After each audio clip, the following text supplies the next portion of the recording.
साथियों नमस्कार, मेरा नाम है पवन कुमार। आपका स्वागत है राजपथ भारत में। जैसा कि आपको बताया था कि हम आगरा की ओर बढ़े। आगरा में एक परिवार से बात की, उसकी वीडियोस आपके पास आते रहेंगे, मगर हमारे साथ जो लोग बैठे हैं उनसे आपको हम परिचय करा दें और रूबरू करा दें। पहले हम माइक पास करते जाएंगे और आप लोगों से बात करें। सर, अपना परिचय दें। आशीष कुमार। माइक ले लीजिए।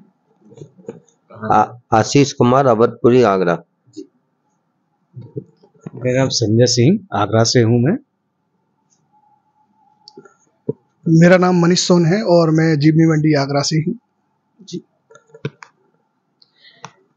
नमस्कार, मेरा नाम राजू समी है और मैं आनंद नगर बौद्ध विहार संस्थान का सदस्य हूँ और मैं आगरा के जगदीशपुरा खतैना से आता हूँ, जो कि जाटवों की राजधानी मानी जाती है। ये माइक देने का कारण ये था कि मैं आपको दिखाया था ये कॉन्फिडेंस लेवल और ये कौन लोग हैं, उनसे मैं रूबरू कराया था।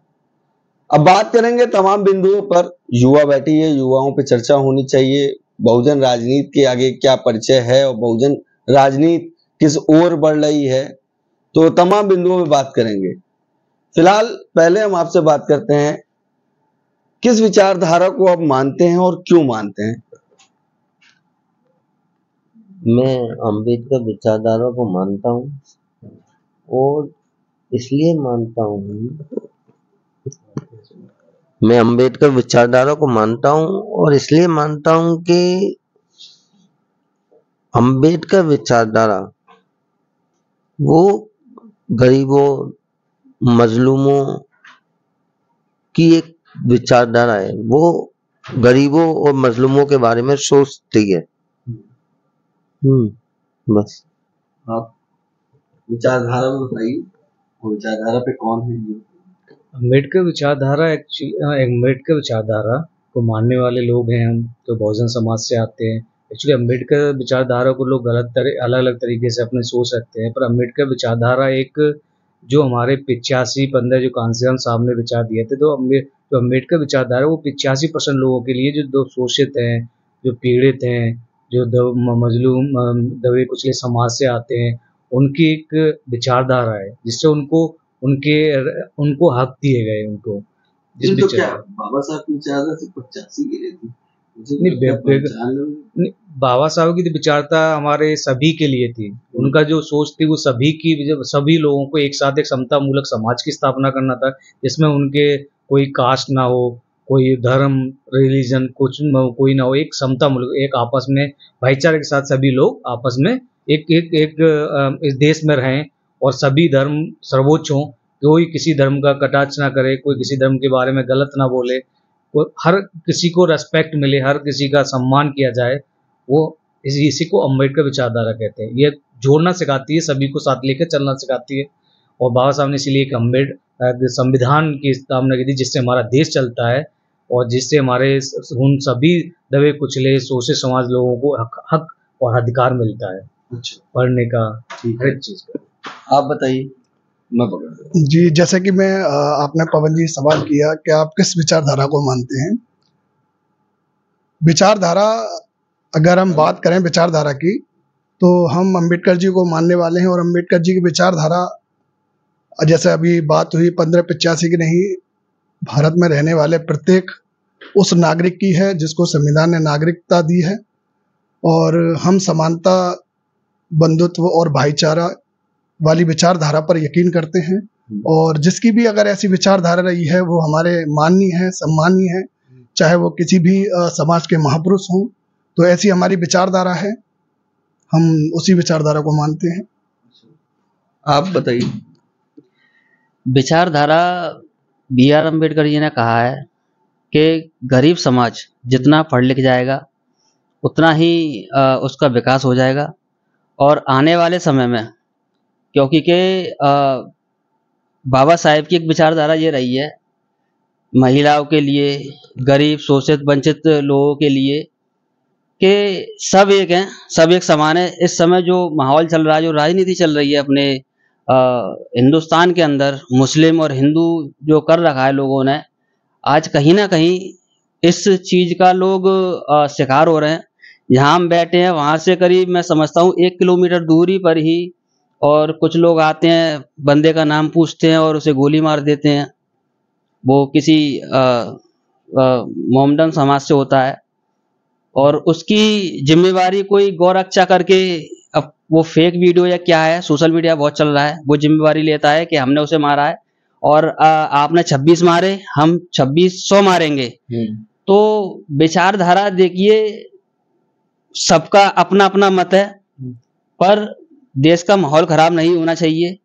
और यही बी आर अम्बेडकर ने हमेशा शुरू से कहा है कि सब एक बन के रहो। तो मेरा कहना यही है कि अगर बाबा साहेब की विचारधारा पे हम लोग चलेंगे तो सही भी रहेंगे और हमारा देश तरक्की भी करेगा। अगर आप हिंदू मुस्लिम पे चलोगे तो मैं समझता हूँ कोई दूसरा देश क्या, आप खुद ही आपस में हिंदुस्तान के अंदर एक दूसरे को मार लोगे। ठीक है। ये जो बात हुई इसमें दो बातें निकल के हैं। आप इनका परिचय जान चुके हैं, आप इनकी विचारधारा को समझ चुके हैं।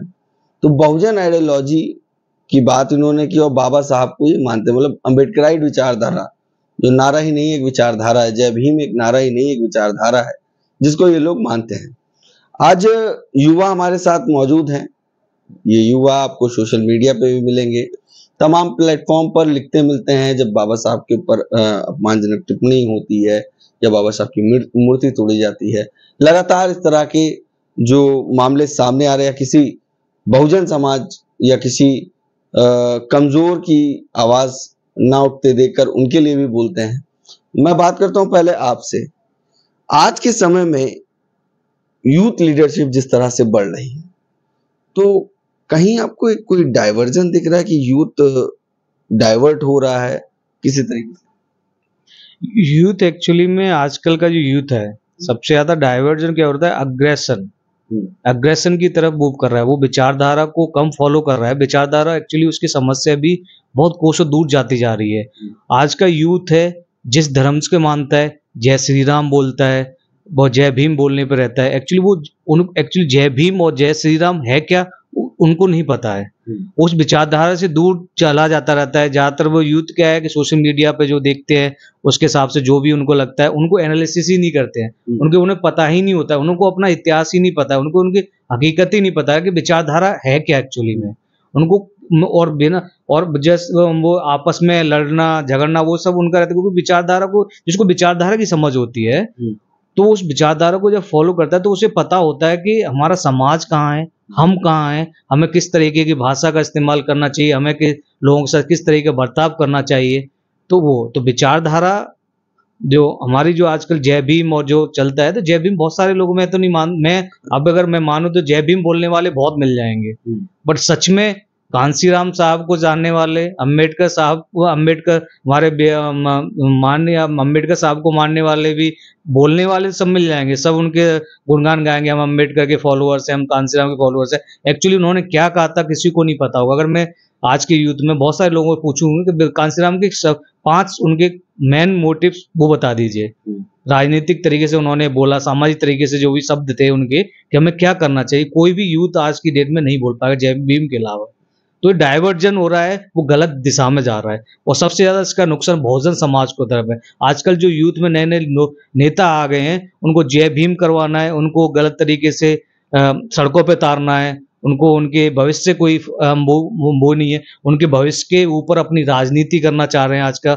आज के जो नए नए जो पार्टियां आ गई, नए नए यूथ आ गए बहुजन समाज में, वो उनके ऊपर राजनीति करना चाहता है। उनके क्या अपनी लड़ाई लड़ने के लिए सड़क पे नहीं आना चाहिए क्या? प्रदर्शन नहीं करना चाहिए? हमें प्रदर्शन करना चाहिए, प्रदर्शन एक जायज तरीके से करना चाहिए। हमें ये भी देखना चाहिए कि हम कितने सक्षम हैं। अगर हम रोड पर उतरते हैं, हमारे ऊपर केसेस होते हैं या कुछ होते हैं, हमारे पीछे उसके लिए कौन है? हम वो लोग हैं जो डेली का, हमारे जो बहुजन समाज है वो इंसान, वो लोग होते हैं बहुजन समाज में जिसमें 80-70% तो लोग होते हैं जो डेली कमाते, शाम को अपना घर चला पाते हैं। यही उनके लिए मुश्किल होता है।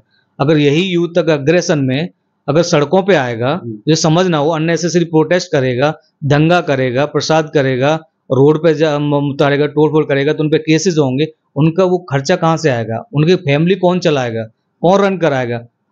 अब अगर हम अदर कास्ट से, जैसे कि बहुत सारे ब्राह्मण हैं, इनसे नहीं कर सकते क्योंकि वो बहुत इकोनॉमिकली आर्थिक रूप से इतने सक्षम है, उनको इन चीजों की जो महसूस ही नहीं होती है। तो वो जय श्री राम बोलते हैं, वो कुछ भी कर लेते हैं, उनके पीछे बैकबोन है। हमें हर समाज के लिए बैकबोन है। हमारे अगर बात की जाए, कांसीराम साहब ने कभी भी इस चीज को नहीं बढ़ावा दिया, क्योंकि हमें पता है हमारी हम क्या है, ज्यादातर दहाड़ी वाले लोग हैं, हम एकजुट ही नहीं है। सबसे बड़ी समस्या है बहुजन समाज की, हम एकजुट ही नहीं आज तक हो पाए हैं।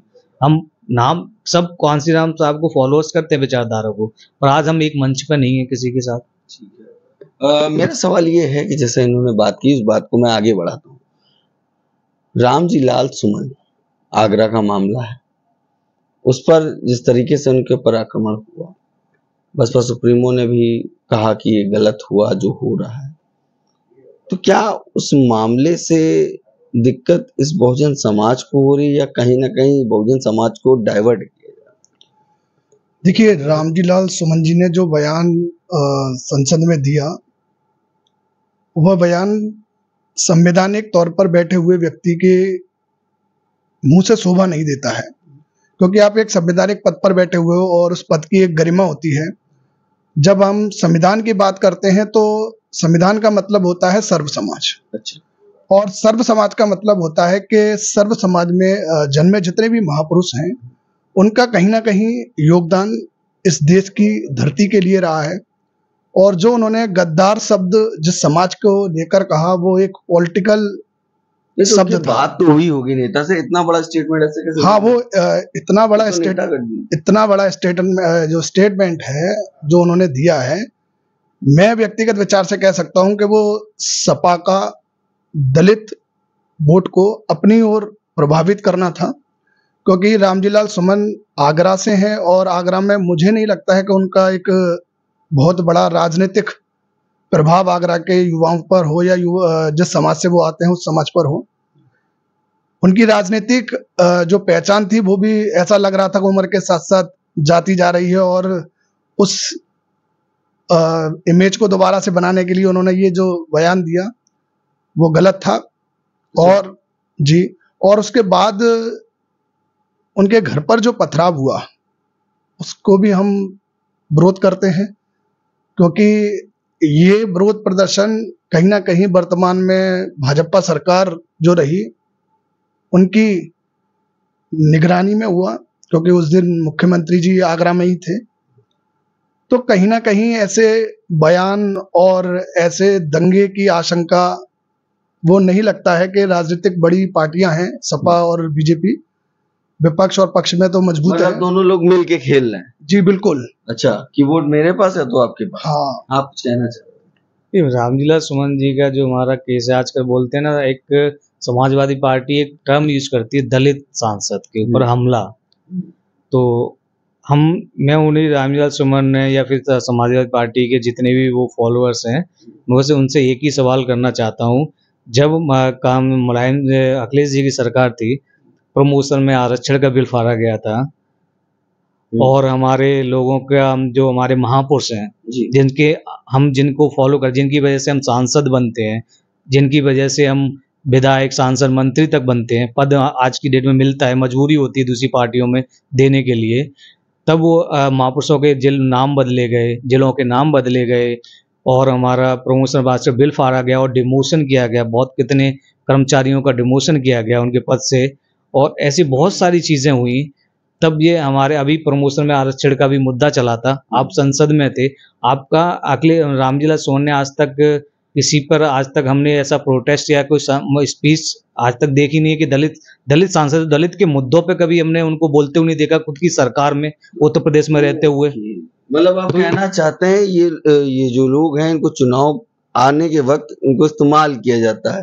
बिल्कुल सही बात है, क्योंकि नेता दलित समाज से या किसी भी समाज का नेता वो होता है, वो किसी भी सरकार में रहे, किसी भी जगह पर रहे, वो हमेशा अगर उसके समाज के खिलाफ कुछ फैसले लिए जा रहे हैं तो उस सरकार में उसके खिलाफ बोलने की हिम्मत रखता हो। अच्छा। तो हम लोगों को इस टाइप के नेता चाहिए। अच्छा। हमें दलित नेता नहीं, दलित नेता तो बहुत सारे हैं। ये बहुजन समाज पार्टी नहीं बनी थी, उससे पहले भी तो बहुत सारे दलित नेता हैं। कांग्रेस की पार्टी में दलित नेता, मंत्री भी रहे।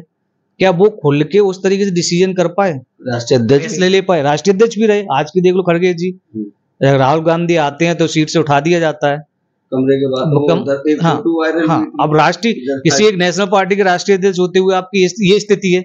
हमें दलित नेता नहीं चाहिए, हमें वो दलित नेता चाहिए जिसके अंदर स्वाभिमान हो, जिसके अंदर बोलने की क्षमता हो, जो किसी भी मौके पे हमारे समाज के खिलाफ कुछ भी गलत डिसीजन लिए जा रहे हो उनके खिलाफ खड़ा हो, अपने समाज के साथ खड़ा हो। जब उसकी पार्टी उसके खिलाफ खिलाफत होती है तो उसके समाज के साथ खड़ा हो। हमें वो नेता चाहिए। और रामविलास सुमन जी ने आज तक दलित समाज के लिए सही मायने में सांसद रहते हुए या नहीं रहते हुए आज तक उन्होंने कुछ भी ऐसा काम नहीं किया है कि जिससे कि उनके लिए, और ये जो अभी जो चल रहा है वो एक 2017 का पिच समझ लो या प्री प्लान एजेंडा समझ लो, इससे पहले कुछ नहीं है। हम आपसे बात कर ले कि आगरा के क्या हालात हैं कॉर्पोरेट बिजनेस में, जिस तरह से लेदर का बिजनेस होता था, शूज, जैकेट, ये सब निकलता था। इस वक्त बड़ी दिक्कतें आई हैं और इस मामले के बाद एक अगर संख्या बल देखी जाए जो यहाँ पे मौजूद है उसके काम पे भी दिक्कतें आई हैं, जो ऐसा जो जाति कार्ड खेला गया है, जैसा कि भाई साहब जो जाति कार्ड खेला गया है वो बीजेपी प्लस सपा दोनों के द्वारा खेला गया है। वो दोनों अपनी अपनी देखना चाह रहे हैं।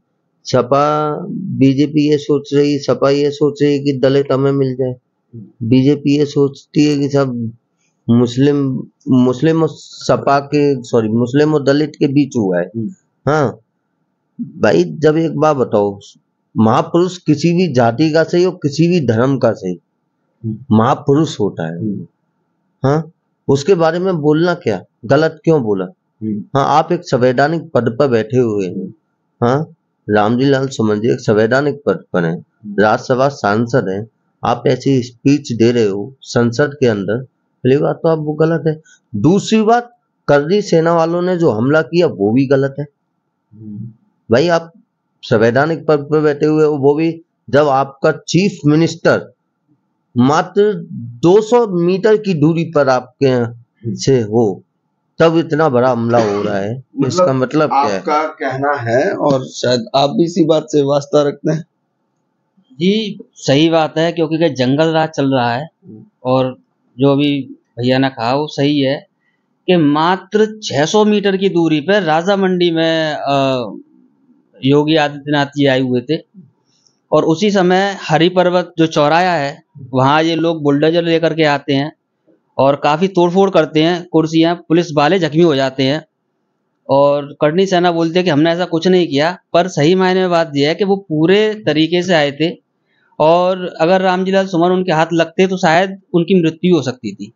नहीं तो मतलब आप भी यही बात कहना चाहते हैं, क्योंकि मैं चाहूंगा कि थोड़ा सा इजी हो जाएगा कि संविधान के तहत काम करना चाहिए, संविधान के विरोध में नहीं। तो सबने जो भी, चाहे सपा हो या भाजपा, संवैधानिक पद, हाँ, मगर यहाँ पे देखा गया कि संविधान को नहीं ध्यान दिया गया। ठीक, सवाल कर रहे थे जूते वाला, हाँ, इसमें मैं कुछ कहना चाहूँगा।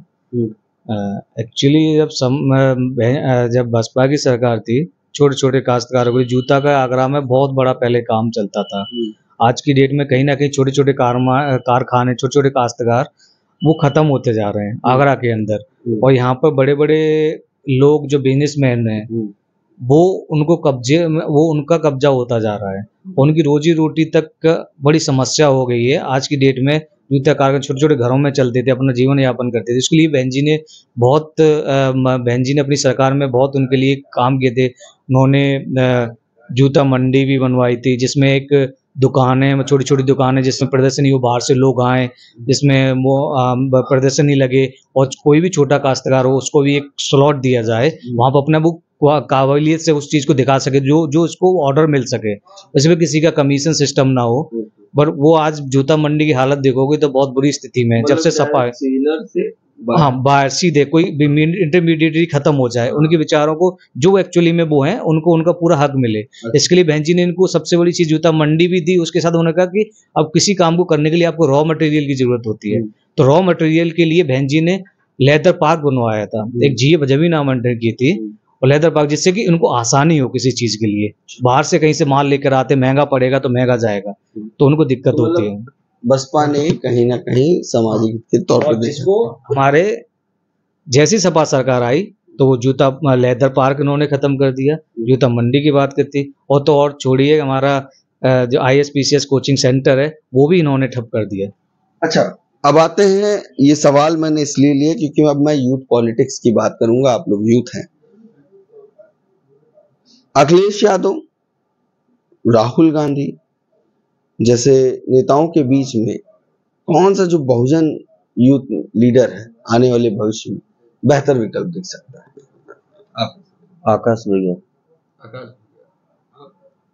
नहीं, मुझे तो बहुजन राजनीति में जो दिख रहे हैं क्योंकि सब इंडिया लेके चल रहे हैं, भारत का संविधान, बाबा और साहब सब चल रहे बहुजन की बात कर रहे हैं। हैं। वो तो हमारा जब से देश आजाद हुआ था तब से संविधान लेके चल रहे हैं। इस समय कुछ ज्यादा ट्रेंडिंग है। नहीं, अभी ट्रेंडिंग इसलिए है क्योंकि पहले क्या होता था, हमारी पुरानी राजनीति अगर 2010 के वो 200 शतक की राजनीति, तो वहाँ वैचारिक राजनीति होती थी। अब कुछ समय से अगर 10 साल से देखा जाए, वैचारिक राजनीति खत्म होती जा रही है। यहाँ पर मौका प्रस्त वो कहते हैं ना, वो राजनीति चल रही है। कैसे भी करके प्रबोधन दो और राजनीति करो, कैसे हम समाज को तोड़ के क्या कर सकते हैं, वो सारे हथकंडे अपना के राजनीति की जा रही है। तो उस जगह परिप्रेक्ष्य में अगर मैं देखना चाहूँ तो हमारे बहुजन राजनीति में आकाश भैया जो है वो पूरे तरीके से उनमें वो क्वालिटीज है, काबिलियत है। तो वो सभी, एक हम बहुजन समाज की बात नहीं कर रहे, वो अदर समाज को भी लेके चल सकते, क्योंकि उनमें जो दिखता है ना कि सबको लेके चल, जैसे बहन जी ने शासन किया तो उन्होंने ये नहीं देखा कि राजनीति मेरा बहुजन समाज पार्टी बहुजन राजनीति से खड़ी, बहुजन लोगों की वजह से खड़ी हुई थी, दलित वोटों से खड़ी हुई थी। पर उन्होंने जब भी सरकार बनी तो उन्होंने वो नहीं देखा कि हम वो, जैसे कि हम अखिलेश यादव है, यादव को लेके चलते हैं। अभी योगी सरकार में ठाकुरवाद बहुत चरम पे, सीमा पे चल रहा है, पर बहुजन वही जो झलक है कहीं ना कहीं आकाश भाई में दिखती है। अच्छा, आप इसको जी, अगर मैं यूथ पॉलिटिशियन की बात करूं तो ऐसे लेवल पर बिल्कुल जो आजकल यूथ की एज बता रहे हैं मगर है नहीं, मगर उस लेवल पे बात करते हैं। उस लेवल पे बात करें, देखो अभी हमारे समाज में, यानी कि अगर हम बहुजनों की बात करें तो बहुजन में अभी यूथ पॉलिटिशियन मुझे नहीं दिखाई देता है, क्योंकि अभी माननीय बहन जी हमारी हैं और बहन जी के बाद का जो भविष्य होगा वो आगे समाज तय करेगा। लेकिन वर्तमान में अगर बात करें तो अभी बहुजनों को बहन जी की जरूरत है। यूथ पॉलिटिक्स जो चल रही है समाज के लिए, वो समाज के लिए हानिकारक है, क्योंकि यूथ को इस्तेमाल किया जा रहा है, उनके माइंड ब्रॉश करके उनको दंगे फसाद या उनको एक नफरती इंसान बनाने का प्रयास जो किया जा रहा है, चाहे वो भाजपा हो, कांग्रेस हो, सपा हो, वो यूथ पॉलिटिशियन मेरी नजर में तो नहीं है। अच्छा, ठीक है, आपके हिसाब से? मेरे हिसाब से तो यह है कि यूथ को अभी क्या है कि सही तरीके से समझा नहीं जा रहा है। मैं यूथ को समझने की बात नहीं कर रहा हूँ, मैं देख रहा हूँ एक लीडरशिप की बात कर रहा था, तो अभी इन्होंने नहीं देखा राहुल अखिलेश जैसे जो यूथ बन रहे हैं सब भैया भैया लग रहे हैं, तो आपके लिए? देखिए, मैं तो आकाश आनंद जी को ही सपोर्ट करूंगा, क्योंकि के अभी ज़्यादा टाइम नहीं हुआ है, पर फिर भी उसके बाद लोगों के दिलों में थोड़ा राज करना स्टार्ट कर दिया उन्होंने। और कहीं ना कहीं बसपा जो एक नीचे पायदान पे आ गई थी, तो कहीं ना कहीं वो उठ रही थी। पर वो कहते हैं ना कि उनसे जो ऊपर लोग बैठे हैं, तो उन्हें कहीं ना कहीं नहीं पच रहा था कि भाई ये आ जाएगा तो फिर हमारा पत्ता कट जाएगा। तो एक प्लानिंग के तहत उनको हटवाया गया। फिर उन्होंने बहन जी से माफी मांगी, दोबारा आए, क्योंकि वो काम करना चाहते हैं समाज के लिए, इसलिए उन्होंने माफी भी मांगी और आए। और मैं समझता हूँ कि वो काम भी करेंगे और बहुत अच्छे तरीके से काम करेंगे। तो भाई हमारा और जो यूथ है उसका सपोर्ट आकाश जी को ही रहेगा और काम भी बहुत अच्छे से होगा। अच्छा, ये बात हर कोई कहता है कि उन्होंने माफी मांगी, तो उसमें मेरी एक बात निकल के आती, जो आकाश आनंद ने किया, मगर तमाम ऐसे नेता हैं यूथ जिन्होंने पार्टी भी ले ली, राष्ट्रीय अध्यक्ष भी बन गए, फिर बाद में पिता को लाए, तो क्या उससे बड़ा काम कर दिया आकाश ने? देखो, आकाश आनंद जी जिस पार्टी से आते हैं, वो पार्टी विचारधाराओं की एक पार्टी रही है, कोई खैरात में मिली हुई पार्टी नहीं है। और माननीय बहन जी उसकी संरक्षक हैं। बहन जी बहुजनों की एक विचारधारा है, मैं नेता नहीं कहूंगा, एक विचारधारा है। उन्हें जो ठीक लगा, उन्होंने जो किया वो बिल्कुल ठीक था। क्योंकि हम बहन जी के फैसले को लेकर ये भी नहीं कह सकते कि बहन जी ने गलत फैसला लिया, क्योंकि कहते हैं कि गलत नहीं, फैसला तो ले लिया, मैं यहाँ पे लंबी बात नहीं करूंगा। आकाश आनंद ने माफी मांगी, वापस बसपा को ज्वाइन किया, अपने नेता का मतलब नेता ने कह दिया, एज ए गार्जियन भी कह सकते हैं, नेता भी कह सकते हैं, सब उनको बहन जी तो मानते हैं और बहन जी का एक बड़ा रोल है उनका। तो उन्होंने उनसे माफी मांगी और उसके बाद वापस बसपा ज्वाइन किया, तो ये बेहतर काम किया जी, बहुत बेहतर काम किया। और माफी मांगना, और वो भी सोशल मीडिया के माध्यम से, सार्वजनिक तौर पर, क्योंकि एक बहुत बड़ा वो कहते हैं ना कि दिल होना चाहिए कि अपने बुजुर्ग या अपने बड़े सम्मानित नेता का सम्मान जो उन्होंने किया, उससे ये साफ जाहिर है कि आकाश आनंद जी के अंदर वो क्षमता है कि वो आने वाले भविष्य में बेहतर बहुजन समाज के नेता साबित हो सकते हैं। अच्छा, ठीक है। मैं आपसे सवाल लूंगा कि सब लोग कहते हैं बसपा से हमें, बसपा सुप्रीमो से हमारी बात नहीं हो पा रही है, मुलाकात नहीं हो पा रही है और हम वापस बसपा में जाना चाहते हैं, मगर आकाश आनंद ने सार्वजनिक रूप से माफी मांगी और उनको माफी मिल गई। तो ये भी एक कॉन्सेप्ट क्या क्लियर हुआ कि सबके लिए ये चीज है, कहीं ना कहीं संदेश दिया? तो सब एक गलत नेगेटिव चला रखा है कि बहन जी किसी की सुनती नहीं है, बहन जी गलत है, बहन जी किसी की सुनती नहीं है, बहन जी से माफी मांगो तो माफी मिलती नहीं है। जो बीच की जो कड़ी है उसे वो बहन जी तक पहुंचने, बहन जी इतनी नरम दिल की है कि बहन जी से एक बार कोई माफी मांगे तो बहन जी माफ कर देंगी। माफ किया, और जैसे आकाश भैया को माफ किया, राजा राम जी की माफी मिली, जिम्मेदारी भी बढ़ी है। National coordinator. अच्छा, चंद्रशेखर तो सांसद नहीं, आकाश को कुछ पता नहीं। चंद्रशेखर है, बहुजन आइडियोलॉजी की बात करें, जयप्रकाश कह रहे हैं, तो क्या उनको नहीं देखते, वो भी तो माफी मांग रहे हैं। तो चंद्रशेखर तो बीजेपी का बना बनाया वो है। अच्छा, कैसे भाई? वो तो ओनली सिर्फ दलित वोटों को खींचने के लिए बैठाल दिए गए हैं चंद्रशेखर। उनकी क्या आइडियोलॉजी है? जयप्रकाश, जयप्रकाश जयप्रकाश के बारे में मैं ये कहना चाहूंगा कि चलो ठीक है, बहन जी ने आपको निकाल दिया, पर आप जगह जगह जा रहे हैं, मीटिंग कर रहे हैं, आप एक तरफ बैठ जाते तो आपको माफी मिल सकती थी। तो क्या ये बसपा सुप्रीमो को गलत दिखाने का काम कर रहे हैं? जाति कैडरी तो कर रहे हैं? नहीं, सबकी अपनी अपनी वो है जी। मैं इनसे भी एक सवाल देता हूँ, आप कैसे देखते हैं जयप्रकाश और चंद्रशेखर?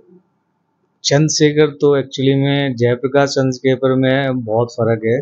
और चंद्रशेखर जो नेता बना है वो एक कहते हैं ना कि जैसे कि एक आम आदमी पार्टी का वो घटना वाले नेता है ये। तो चंद्रशेखर एक कोई नेता नहीं है, कोई बहुत ये घटना वाले नेता है। अच्छा। जो बीच में ये घटना होने से इनको वो उभार दिया गया, बाकी पार्टियों ने, कांग्रेस ने भी बढ़ावा दिया, अदर पार्टी भी बढ़ावा दिया, क्योंकि सबको डर कहीं ना कहीं, अगर आज की अगर पॉलिटिक्स में अगर कोई भी किसी भी पार्टी का नेता हो, अगर यूपी में पैर का कदम रखता है तो बिना बहुजन बीएसपी का नाम लिए उसकी राजनीति होती नहीं है। सुबह शाम कोई भी नेता हो, बिना बीएसपी के खिलाफ बोले हुए वो नेता बन ही नहीं सकता है। अच्छा। आज की कोई भी किसी की भी टिप्पणी देख लो, कोई भी एनालिसिस देख लो, चाहे न्यूज चैनल में देख लो, किसी भी नेता के भाषण में देख लो, कहीं ना कहीं ये दबी जबान।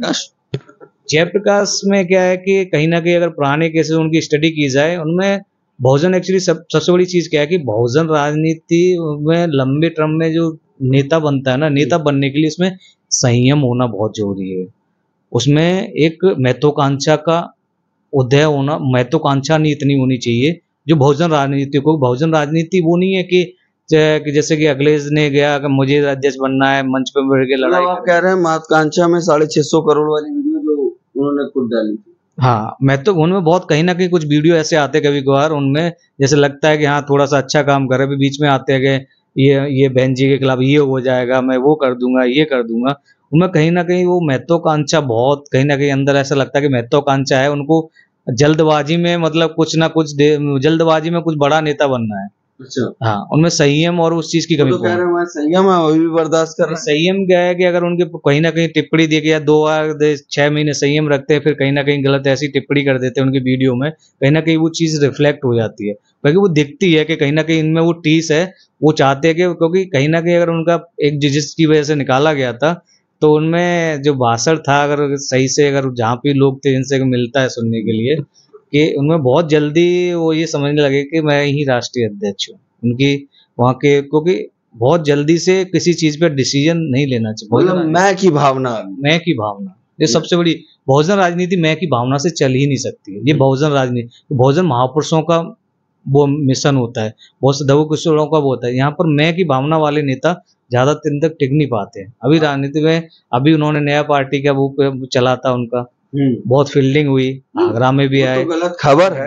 नहीं, गलत खबर नहीं, बिल्कुल सच्ची खबर है, सच्ची खबर है। बहुत जगह से आया, सबको पद के लिए भी प्रबोधन दिया गया। अच्छा, हमारे भी खास है, उनको भी प्रबोधन दिया गया बाकायदा, लोग भी टीम लगी, एक्टिव हुई, फंडिंग हुई। जब आपको बहुजन राजनीति के लिए काम करना है तो क्या एक राजनीति पार्टी बना के आप काम कर सकते हो? आप संगठन बना के कोई एक अच्छा सा काम क्यों नहीं कर सकते हो? सबको राजनेता ही क्यों बनना है? सांसद बनना है, विधायक बनना है, प्रधानमंत्री बनना है, मुख्यमंत्री बनना है? कोई संगठन बना के काम क्यों नहीं करना चाहता? अगर बहुजन समाज की जिसको चिंता होगी वो संगठन बना के भी काम कर सकता है। आज का भाषण सुना? आज भी कार्यक्रम कर रहे थे? नहीं, आज का मैंने सुना नहीं है, लखनऊ में शायद था। टाइम में सुना नहीं है, मैं देखूंगा। पर कहीं ना कहीं उनका वो चीजें हैं, वो जैसे कि मैं वैभव भाई के पास गए थे, मैं अभी समय दे रहा हूँ, बहुजन राजनीति खत्म हो गई तो मैं ये करूंगा, मैं वो करूंगा। तो कहीं ना कहीं इस जो इस तरह का भाषण करता है, कहीं पर अगर अपनी टिप्पणी करता है, तो कहीं ना कहीं महत्वाकांक्षा है कहीं ना कहीं इस चीज के लिए। तो मैं 6 महीने का इंतजार कर रहा हूँ, 1 साल का इंतजार कर रहा हूँ, मैं खत्म नहीं होने दूंगा, मैं ये नहीं कर, तो महत्वाकांक्षा मैं है उनके अंदर, तो मैं सब कुछ सही कर सकता हूँ। नतीजे भी नहीं दिए कहीं पे, नतीजे जिनमें महत्वाकांक्षा होती है वो नतीजे नहीं दे सकते, क्योंकि ज्यादातर कहीं जाएंगे अभी तक उन्होंने जो भी काम किया कि बीएसपी को लेकर ही बीएसपी को लेकर ही चर्चा करते हैं, कांसीराम साहब को चर्चा लेके करते हैं, वहीं से उनको जो इकट्ठा होता है। मैं जयप्रकाश जी से मतलब वो नहीं है कि उनको हम गलत मान रहे हैं, तो कहीं ना कहीं मैं की भावना नहीं रहनी चाहिए। आप संगठन बना के काम क्यों नहीं कर सकते हैं? सबको राजनीतिक पार्टी यही क्यों बनानी है? तो वो कह रहे हैं राजनीतिक पार्टी अब नहीं बनानी, नहीं बनानी है। कुछ लोग शिफ्ट हो गए, कुछ हो गए, इंतजार कर रहे हैं। ऑफर आए थे, हमने ऑफर देखा है, सीधे कॉल पे रिकॉर्ड दे दिया, बस मैंने वो चीज देखी है मेरे पास। हाँ, है उनके डायरेक्ट, उनके बहुत बार उनके कॉल आए। तो ये क्या महत्वाकांक्षा को प्रतीत करता है? आपको लग रहा है कि 2 शादी छोड़ के फिर आप कह रहे कि हम पार्टी नहीं बना रहे। आप संगठन बना के काम कीजिए ना। अगर आपको संगठन ही बनाना है तो आप संगठन बना के क्यों नहीं कर सकते काम? एक ने घटना से नेता बने और एक है जो पार्टी बनाए, राष्ट्रीय अध्यक्ष बनना है। वो घटना वाले आप देखो, वो एक घटना से सांसद बन गए, वो एसपी और उससे टक्कर लेते थे चंद्रशेखर, मैं ये कर दूंगा, मैं वो कर दूंगा, आज सांसद बन गए। युवाओं पे जो केस, जैसे ऐसे लोगों का उभार हुआ है ना, तो हमारा बहुजन समाज, जब बहुजन समाज पार्टी मजबूत थी तो अब तब तक ये जो शोषण होता था वो एक लेवल पे कम होने लग गया था। जैसे ऐसे लोग नेताओं की वजह से जो वार हुआ है ना, चंद्रशेखर जैसे जय भीम, हम ये कर देंगे वो कर देंगे, वो समाज में बंटवारा कर रहा है, जिसकी वजह से आज शोषण चंद्रशेखर जैसे नेता और भी नेता आए हैं। अगर आप देखो कुछ नेता जैसे कि अब गुजरात में भी एक आया था, कांग्रेस में चला गया, वो गुजरात वाले वो केस में, उसका नाम में हार्दिक पटेल नहीं था, वो बहुजन समाज से ही था, जो बहुत सारे पीटे थे। वो उसका जिगमानी करके था, ऐसे कुछ नाम था। आज कहाँ है वो? अब वो आज कहाँ पर है? बहुजन समाज को कहाँ ले गए? वो कुछ कर पाए? नहीं।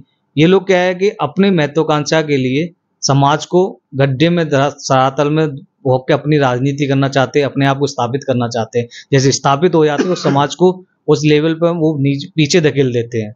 आज इतनी घटनाएं हो रही हैं, चंद्रशेखर भाई क्या कर रहे हैं? मेरा एक सीधा सवाल है, चंद्रशेखर ये करते वो करते, उनके लिए क्या किया? आप संसद में बैठे हो, आपने ऐसा क्या किया?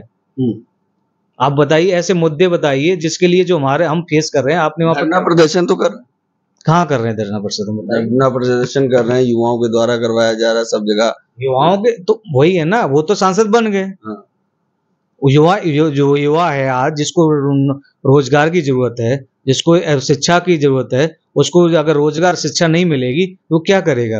अब वो अपने घर परिवार का भविष्य कहाँ लेके जाएगा? मजदूरी करेगा। मजदूरी मतलब कहीं ना कहीं जो केसेस दर्ज होंगे तो नुकसान उस घर का होगा कि कमा के। चंद्रशेखर भाई एक एडवोकेट है, हाँ। वकील है, आज इससे पहले वकील थे, सांसद तो अभी आगे बने। कोई एक ऐसा केस बता दीजिए जहां पर उन्होंने उसका केस लड़ा हो या ऐसा किसी को उन्होंने न्याय दिलवाया हो। रही बात एफआईआर की, अगर वहां के आसपास के लोग भी इकट्ठे हो जाएं तब भी एफआईआर करनी पड़ेगी। आप रोड चौक कर दो, उनकी जरूरत है कि हमने एफआईआर दर्ज करा दी। एफआईआर तो हम हजारों एफआईआर दर्ज करवा सकते हैं, आजकल बहुत सारे हथियार हैं एफआईआर दर्ज कराने के। हमने बहुत सारे लोगों के साथ मिलकर में बहुत सारी एफआईआर दर्ज करा दी है। तो ये एफआईआर दर्ज कराना ही किसी का वो न्याय दिलाना होता है। न्याय दिलाना वो होता है, आपके पास वो क्षमता थी, आप वकील थे तो आपको किसी का एक केस लड़के उसको न्याय दिलाते। आपके साथ जितने भी लोग थे उनके दिलाते। इनकी टीम के सारे कुछ लोग इधर हैं, कुछ उधर हैं, क्यों नहीं एक साथ रह पाए? अच्छा, मतलब कहीं ना कहीं युवाओं को डाइवर्ट कर रहे हैं और वो नुकसान युवा का पूरा परिवार उठा रहा है। परिवार को भुगतना पड़ा जिसके खाने ठीक। सकते हैं। ठीक है, आपने तो कह दिया यूथ कोई पसंद नहीं है। एक चंद्रशेखर है, एक जयप्रकाश है। वो कहते हैं कि हम बहुजन आइडियोलॉजी को मानते हैं। कई बार उन्होंने स्टेटमेंट दिया कि हम बसपा सुप्रीमो से जुड़ना चाहते हैं। एक चैनल पे भी उनकी पता नहीं किससे बात हुई, फिर दूसरे चैनल पे रिकवर करते हैं, जो बहुजन चैनल है उसमें जाके कहते हैं वो उन्होंने नंबर दिया था। तो आप किसको देखते फिर? तो जैसे कि आपने दोनों का नाम लिया, आकाश, चंद्रशेखर, जयप्रकाश। आकाश भाई और चंद्रशेखर और जयप्रकाश। चंद्रशेखर भाई की अगर हम बात करें तो समय की एक मांग भी थी, क्योंकि कहीं ना कहीं बहुजनों के ऊपर जो बीजेपी की सरकार में जो अत्याचार बढ़ते जा रहे थे और थोड़ी बहुत माननीय बहन जी की खामोशी और चंद्रशेखर भाई का राजनीति में उठना, वो बहुजनों के युवाओं के लिए एक खतरनाक साबित हो रहा है। क्योंकि लोग जुड़ तो रहे हैं, लेकिन ऐसे जुड़ने से राजनीति में बहुजन समाज कभी नहीं आ पाए। राजनीति में आगे बढ़ने के लिए आपको सर्व समाज की और संविधान की बात सबसे पहले करनी पड़ेगी। अगर दंगे फसाद करना या कहीं भीड़ इकट्ठा करके रोड जाम करवाना, अगर उससे न्याय मिलता तो शायद मान्यवर काशीराम साहब जी को पार्टी बनाने की जरूरत नहीं पड़ती। पार्टी बनी, सत्ता में भी रही। कहीं ना कहीं जितनी भी राजनीतिक पार्टियां हैं भारत में, अगर मैं सभी राजनीतिक पार्टियों की बात करूं तो बहुजनों की बात करने वाली सिर्फ एक ही पार्टी थी, बहुजन समाज पार्टी। और कहीं ना कहीं ये अंदेशा था, चाहे मैं कांग्रेस, सपा और बीजेपी की बात करूं, कि भारत में एक राष्ट्रीय स्तर की पार्टी बहुजन समाज पार्टी बनती जा रही थी। अब किस तरह से इसकी राजनीतिक पार्टी को जो राष्ट्रीय पद हासिल हुआ उसको गिराने के लिए या उसको तोड़ने के लिए किस तरीके से समाज में नेता पैदा किए जाएं, ये सभी पार्टियों की मिली भगत के द्वारा जिस तरीके से इस पार्टी को, जैसे मान्यवर काशीराम साहब की, मतलब आपका कहना है कहीं ना कहीं बसपा के पीछे इन लोगों को तैयार बसपा को तोड़ने के लिए, बसपा को कमजोर करने के लिए सारी पार्टियां मिलकर ऐसी पार्टियों को आगे बढ़ाने का काम कर रही हैं और बहुजन समाज को एक अंधकार में ले जाने का काम कर रही है। चंद्रशेखर से मुलाकात हुई? जी, मेरी कभी मुलाकात नहीं। तो फिर कैसे कह सकते हैं कि वो उनकी आइडियोलॉजी से? जी, उनका जैसे मैं उनकी वीडियो देखता हूँ, उनके जो भाषण देखता हूँ, जो अग्रेसिव उनके अंदर है, जो गुस्सा उनके अंदर है, या जहाँ वो घटना पर जाते हैं फिर उसके बाद वहाँ घटना स्थल पर जो विवाद होता है या वहाँ दंगा हो जाता है, उसके बाद जो स्थिति वहाँ के लोगों की होती है, फिर दोबारा वहाँ के लोगों को देखने के लिए कोई जाता नहीं। बड़ा अच्छा याद दिलाया। मैंने कई कवर किए खबर। बसपा की डेलीगेशन जाती, प्रदेश अध्यक्ष जाते हैं, जिनके पास वाई सिक्योरिटी नहीं है, जो वहाँ के मंडल, जिला और सेक्टर बूथ होते हैं, उन पे कभी नहीं आक्रमण हुआ। जैसे ये जाते हैं इन पे आक्रमण हो जाता है। ऐसा होता है सर कि जो कि इनके पास सिक्योरिटी। जो आपने कहा कि जब बहुजन समाज पार्टी के राष्ट्रीय अध्यक्ष जाते हैं, बहुजन समाज पार्टी एक अनुशासन में चलने वाली पार्टी है और उसका कार्यकर्ता भी एक अनुशासित कार्यकर्ता होता है। वह ना तो ऐसे भाषण देता है जिससे कोई दूसरे समाज में उपद्रव पैदा हो, नफरत पैदा हो। और मैंने चंद्रशेखर भाई की बहुत सारी वीडियो ऐसी देखी हैं कि आप भीड़ में तो ऐसे भाषण वहां दे आते हो, लेकिन उसके बाद जब वहां के लोकल लोगों के साथ जो घटना होती है, फिर उसके बाद आप वहां नहीं जाते। तो कहीं ना कहीं ऐसा होता है कि मतलब सामने जाके लाइमलाइट लेते हैं। जी, कि आप भीड़ में बोलकर चले जाते हो, फिर उसके बाद जो स्थिति होती है वो बहुत ज्यादा खतरनाक होती है और हुई भी है। और अगर आप बात करें कि बहुजन समाज में चंद्रशेखर भाई के भविष्य को लेकर, तो मुझे नहीं लगता है कि आने वाला भविष्य कभी भी बहुजन समाज उनके साथ रहेगा। तो किसके साथ रहेगा, जयप्रकाश या का? देखो, जयप्रकाश जी का आप नाम ले रहे हो, मुझे नहीं लगता है कि वो इतने बड़े नेता हैं अच्छा, कि वो बहुजन समाज के बहुत बड़े नेता बन सके।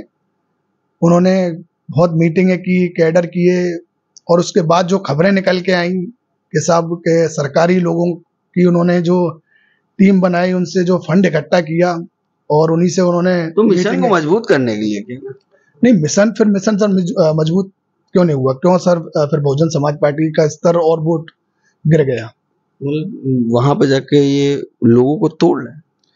मतलब जो पूर्व जिला अध्यक्ष हैं, पूर्व विधानसभा अध्यक्ष हैं, पूर्व मंडल कोऑर्डिनेटर हैं, उनके द्वारा लोगों तो सर आप पूर्व को क्यों लेके चल रहे हो? अगर आपको काम करना है तो वर्तमान में जो जिला अध्यक्ष हैं, कोऑर्डिनेटर हैं, उनके साथ आप काम करो, पार्टी को मजबूत करने का। मौका नहीं दे रहे।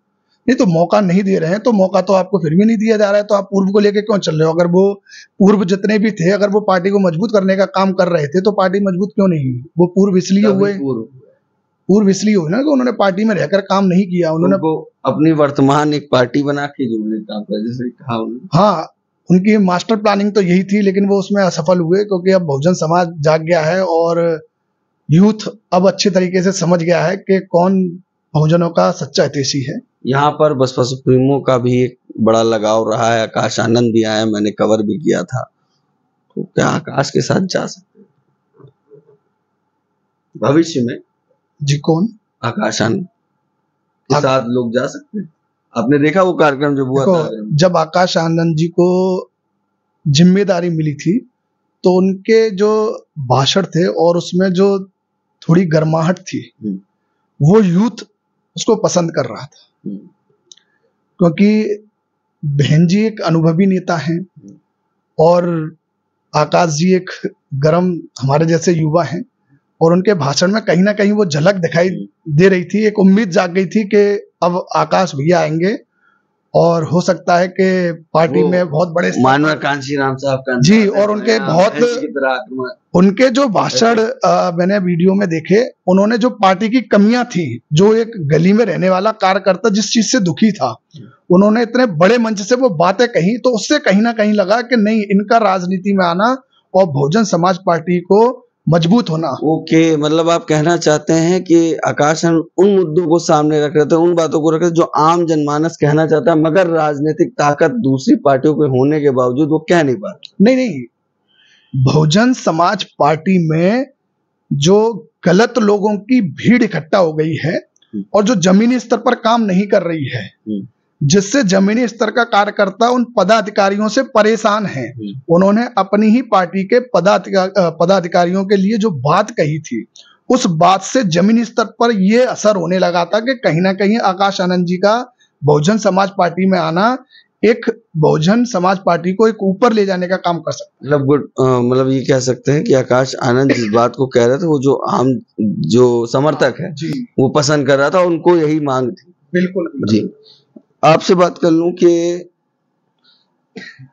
आकाश आनंद, जयप्रकाश, फिलहाल तो आकाश आनंद। आपने कहा ना, एक सांसद बन गया नगीना से, और उसको लोग कहने लगे हैं, तमाम राज्यों से लोग आते हैं, वो कहते हैं कि वो बहुजन समाज पार्टी उसको साथ में लेना चाहिए।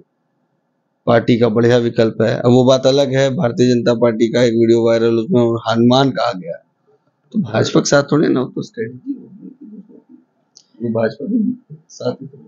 देखिए कि कहीं ना कहीं चंद्रशेखर जो दलित शोषित और वंचितों के लिए काम करने की बोलते हैं, जैसा कि मैं आपको बताता हूं कि हाथरस में कांड हुआ था मनीषा वाल्मीकि का, और ये बहुत ज्यादा हाईलाइट हुआ था। वहां चंद्रशेखर भी पहुंचे थे कि हम बहन को न्याय दिलवाएंगे। अब बहन को न्याय भी मिला, पर जो शर्तें रखी गई थी या जो आवाज उनके लिए उठाई गई थी, आज वो परिवार बहुत परेशान है। उनके जो वाल्मीकि समाज के लोग हैं जो आगरा में रहते हैं, वो भी पोस्टवारा करते हैं और कहते हैं कि यार उनसे मिला जाए, वो बहुत ज्यादा परेशान है। तो अभी उस चीज को लेकर के राज्यसभा सांसद में प्रियंका गांधी ने जो मुद्दा उठाया था मनीषा वाल्मीकि का, पर चंद्रशेखर जी ने अभी तक नहीं उठाया सांसद बनने के बाद। तो कहीं ना कहीं वो जाके वो कहते हैं ना कि एक रील बनना, आजकल की ट्रेडिंग चल रही है। रील, हाँ, तो एक रील बनी, और वो रील बनी कि हाँ साहब हम इनके लिए बहुत पैनिक हैं और हम इनके लिए बहुत कुछ करना चाहते हैं। पर सही मायने में क्या है कि उसी समय होता है जो कुछ होता है, 2-4 दिन 10 दिन, उसके बाद फिर कहाँ वो वाल्मीकि समाज, कहाँ वो मनीषा बहन, कहीं नहीं है। मतलब जो भी मामले होते हैं, सांसद हैं आप, तो उनकी आवाज उठाइए, उनकी आवाज उठाइए। जब प्रियंका गांधी, यानी कि जब कोई चीज हाईलाइट थी, जब वो केस हुआ ही था, उसी समय आप बहुत ज्यादा जागरूक थे, सारी चीजें, पर अब आप क्यों नहीं हो? अब प्रियंका गांधी ने, मैं समझता हूँ शायद 2 महीने पहले की बात है, ये 2 महीने के बीच में ही प्रियंका गांधी ने मनीषा वाल्मीकि और आगरा में एक अरुण वाल्मीकि करके जो कि जगदीशपुरा थाने में कस्टडी में उनकी मृत्यु हुई थी। हाथरस से मुझे याद है विधायक भी वाल्मीकि समाज का था, सांसद, और अब तो सांसद हो गया है, तो कुछ प्रधान करके नाम है उसका। नहीं, एक्चुअली है ना, हाथरस में या फिर वहां पे जब तक कोई भी व्यक्ति दलित समाज से या कोई भी उनके वाल्मीकि समाज से सांसद बन जाए, विधायक बन जाए, जिसके अंदर स्वाभिमान नहीं होगा ना, जिसको अपने स्वाभिमान वाली जिंदगी, स्वाभिमान भरी जिंदगी जीने का वो नहीं है ना अंदर से, आगरा के वाल्मीकि में नहीं है,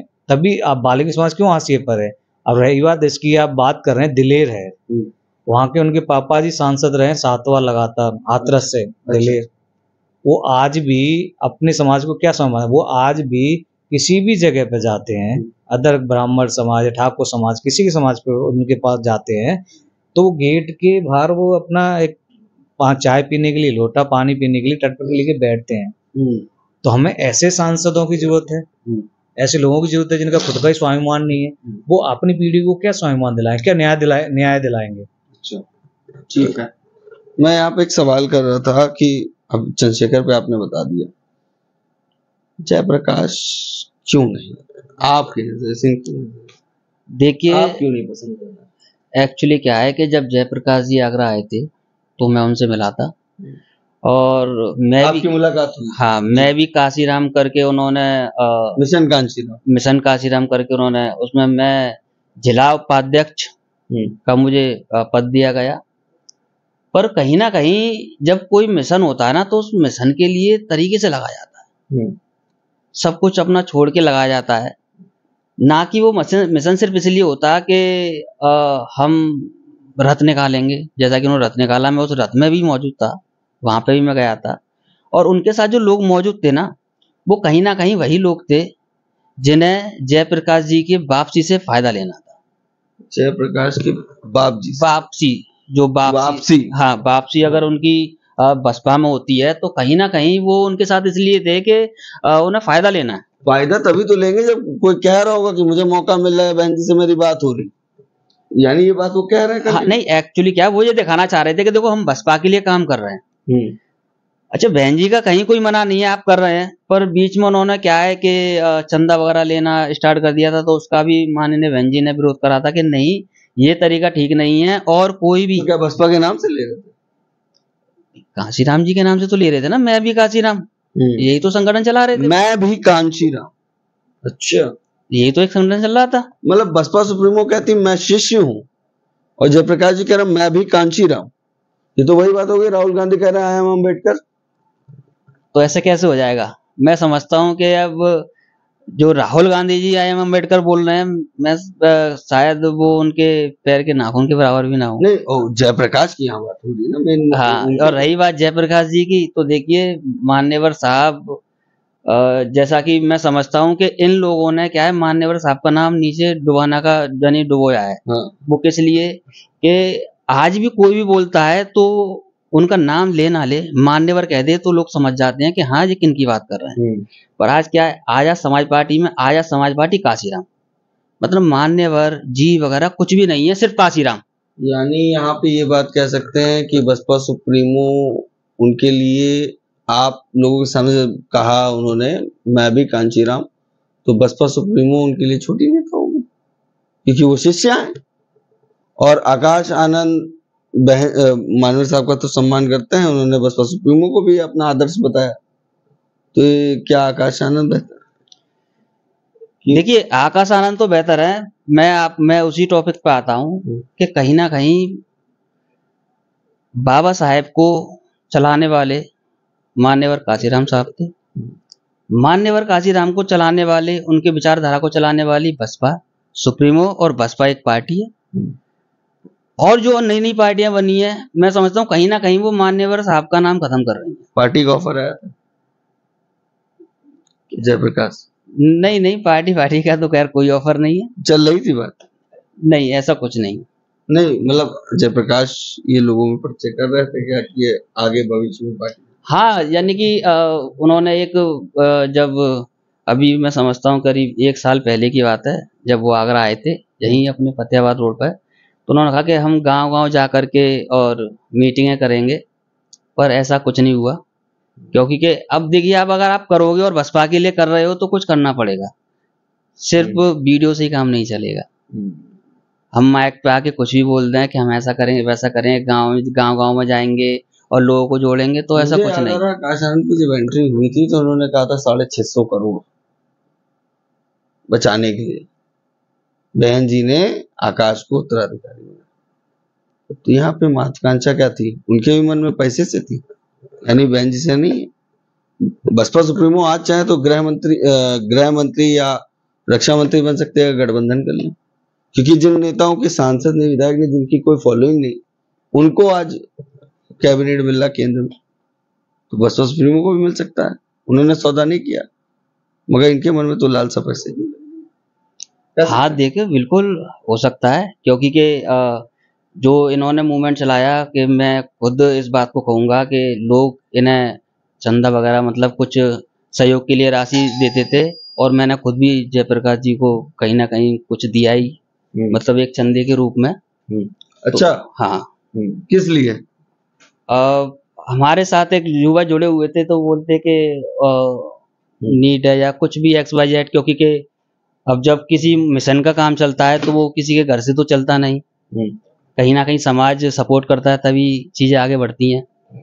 तो मैंने भी सपोर्ट किया उन्हें, पर चीजें मुझे सही नहीं लगी, क्योंकि के आप अगर किसी संगठन के नाम पे कोई चंदा वगैरह ले रहे हो तो वो गलत है, क्योंकि के चंदा देने वाले और समाज के लिए काम करने वाले बहुत लोग हैं। आप उन्हें देखना चाहिए। जब मान्यवर काशीराम साहब जब साइकिल लेके चले थे, तो वो ये सोच के नहीं चले कि, और संपर्क करके नहीं चले कि वो लोग मुझे जुड़ेंगे या मेरे लिए कुछ लाएंगे या क्या क्या नहीं है। उन्हें विश्वास था कि मैं इनके लिए कर रहा हूं तो कहीं ना कहीं लोग मुझे समझेंगे। यानी आकाश बेहतर विकल्प हो सकते हैं, क्योंकि उन्होंने तो माफी मांग ली। इन्होंने तो अभी तक उस बात की भी माफी नहीं मांगी।